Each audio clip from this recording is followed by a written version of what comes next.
The minute you put that tie onto James, I've never heard an audience reaction like it. No. What they don't know is it's the cat's tie. Perfect. So go on then, who got the job first?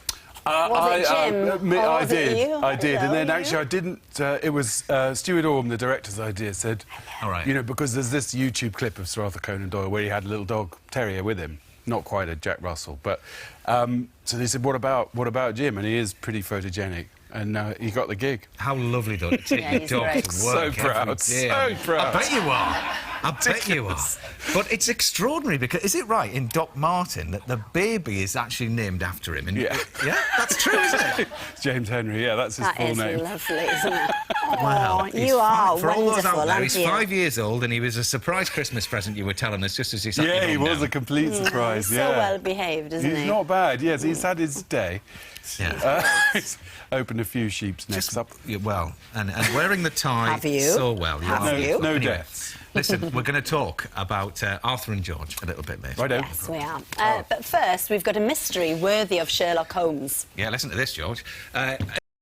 It's about Sir Arthur Conan Doyle. Yes. And not him as an author, about him turning super sleuth, really, and investigating Yes. a real-life case, isn't it? Yeah. Give us a bit of the background then. Well, I think it was a curious time in his life. It's all based on Julian Barnes's book of the same name, and he was sort of fed up with Sherlock Holmes because it became this monster of success that was almost did kind of eclipse him, and none of his other books were getting published, and so he killed him at the Reichenbach Falls. And it was then his wife had been very ill for a very long time, and she died. And then this letter from this poor lad who'd served 3 years in prison for a crime he hadn't committed seemed to stir something in him, and he set about proving his innocence using the sort of Sherlock Holmes techniques. So very much a real-life case and very much a real man. Was this something that you were really keen to do? Well, yes. Once I realised, my wife produced it, and I knew she was working on it for years. These things take so long. Before Sherlock came out, she was And this was all in she the was trying to pipeline then? secure this. With It's interesting you talking about that you know, pre-Sherlock, because it does kind of have a similar vibe to it, and obviously you're hoping that sort of momentum yes, is it's Edwardian sleuthing, you know, so it's kind of got that, and that's what people like. You know, like to watch problems being solved, and this is one. Although I mean, because Woody is secretary, and a lot of people, and actually up in Great Worley where this happened, they still think he's guilty. Some people still think he's guilty. Do they? Yeah, yeah. And they were horrible, hideous crimes. well, how the first one started. Yeah. I mean, that's absolutely grim. But Sir Arthur, I mean, he was hell-bent on proving his innocence, really, and that's shown in the letters that he sent to the authorities, up to 2 a day sometimes, trying to prove this guy George's innocence. We have some of the real letters. These the real ones? Yes, Yeah. yes, Oh they my are. God. As you'd expect, beautifully written. But you've got a little excerpt there, haven't you, Martin? that Yes, you're gonna, because I haven't got you're my gonna glasses read on, I won't be able to read what no, it no, is. no, I don't think anybody could, really. But if you could, if you want to do it in the accent, you All could do right, it in the yes. accent.